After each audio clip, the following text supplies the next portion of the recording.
Hello, വളരെ എളുപ്പത്തിൽ തയ്യാറാക്കിയെടുക്കാൻ പറ്റുന്ന നല്ല സോഫ്റ്റ് ആയിട്ടുള്ള വെള്ളയപ്പത്തിൻ്റെ റെസിപ്പി ആയിട്ടാണ് വന്നിരിക്കുന്നത്. അപ്പോൾ നമ്മുടെ ചാനൽ ആദ്യമായിട്ട് കാണുന്നവരുണ്ടെങ്കിൽ ഒന്ന് സബ്സ്ക്രൈബ് ചെയ്ത് സപ്പോർട്ട് ചെയ്യുക. അപ്പോൾ നമുക്ക് നേരെ വീഡിയോയിലേക്ക് പോകാം. വെള്ളയപ്പം തയ്യാറാക്കാനായിട്ട് ഞാനിവിടെ ഒരു പാത്രത്തിലേക്ക് 1.5 കപ്പ് അളവിൽ പച്ചരി എടുത്തിട്ടുണ്ട്. ഇനി നമുക്ക് ഈ പച്ചരി നന്നായിട്ടൊന്ന് കഴുകിയെടുക്കണം. അപ്പോൾ ആവശ്യത്തിനുള്ള വെള്ളം ഒഴിച്ചു കൊടുത്തിട്ട് നന്നായിട്ടൊന്ന് തിരുമ്പി കഴുകിയെടുക്കാം. ഞാനിപ്പോൾ അരിയൊക്കെ നന്നായിട്ട് കഴുകി അതിൽ വെള്ളമൊക്കെ ഊറ്റി കളഞ്ഞ് എടുത്തിട്ടുണ്ട്. ഇനി അതിലേക്ക് 1/2 കപ്പ് അളവിൽ ചിരകിയ തേങ്ങ, പിന്നെ 1/4 കപ്പ് അവൽ അതൊന്ന് കഴുകിയെടുത്തിട്ടാണ് ഇതിലേക്ക് ചേർത്ത് കൊടുത്തിരിക്കുന്നത്.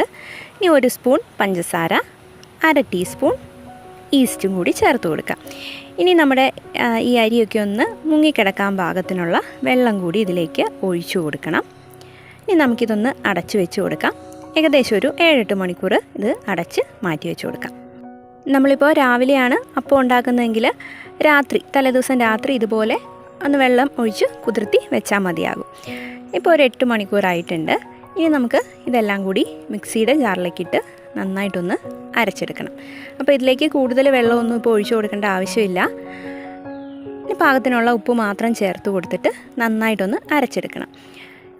ഇനി അരച്ചെടുത്ത് കഴിയുമ്പോൾ വെള്ളം കുറവുണ്ടെന്ന് തോന്നുവാണെങ്കിൽ മാത്രം കുറച്ച് വെള്ളം ഇതിലേക്ക് ചേർത്ത് കൊടുത്താൽ മതിയാകും. ഞാനപ്പോൾ ഇതിലേക്കൊരു 2 ടേബിൾ സ്പൂൺ അളവിൽ വെള്ളം കൂടി ഒഴിച്ചു കൊടുത്തിട്ടുണ്ട്. ഇനി ഈ മാവ് ഒരു 10 മിനിറ്റ് നേരം അടച്ചൊന്ന് മാറ്റി വെക്കണം. അതിനുശേഷം നമുക്ക് അപ്പം ഉണ്ടാക്കിയെടുക്കാവുന്നതാണ്.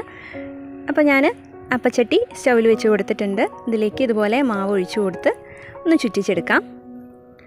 ദോശക്കല്ലിലാണെങ്കിലും നമുക്ക് ഇത് ഉണ്ടാക്കിയെടുക്കാം കേട്ടോ. അപ്പോൾ ഇതൊന്ന് ഇന്ന് അടച്ചു വെച്ച് കൊടുക്കാം. നമ്മുടെ അപ്പം റെഡിയായിട്ടുണ്ട്. നമുക്കൊന്ന് നോക്കാം. കണ്ടോ, ഹോൾസൊക്കെ വന്നിട്ട് നല്ല സോഫ്റ്റ് ആയിട്ടുള്ള അപ്പമാണ്. നമ്മളിതിലേക്ക് അവൽ ചേർത്ത് കൊടുത്തിട്ടുണ്ടായിരുന്നു. അപ്പോൾ നല്ല വെള്ള അവലാണ് ചേർത്ത് കൊടുത്തിരിക്കുന്നതെങ്കിൽ നമ്മുടെ അപ്പം നല്ല വെള്ള കളറിൽ കിട്ടും. അപ്പോൾ ബാക്കിയുള്ള മാവും കൂടി ഇതുപോലെ തന്നെ ഞാൻ ഉണ്ടാക്കിയെടുക്കുകയാണ്. അപ്പോൾ നമുക്ക് വൈകുന്നേരമൊക്കെ അരച്ച് വെക്കുകയാണെങ്കിൽ രാവിലെ എളുപ്പത്തിൽ തന്നെ നമുക്ക് ഇതുപോലെ ഉണ്ടാക്കിയെടുക്കാൻ പറ്റുന്നതാണ്. അധികം പുളിയൊന്നും ഉണ്ടാവില്ല ഇങ്ങനെ അപ്പം ഉണ്ടാക്കിയെടുക്കുകയാണെങ്കിൽ.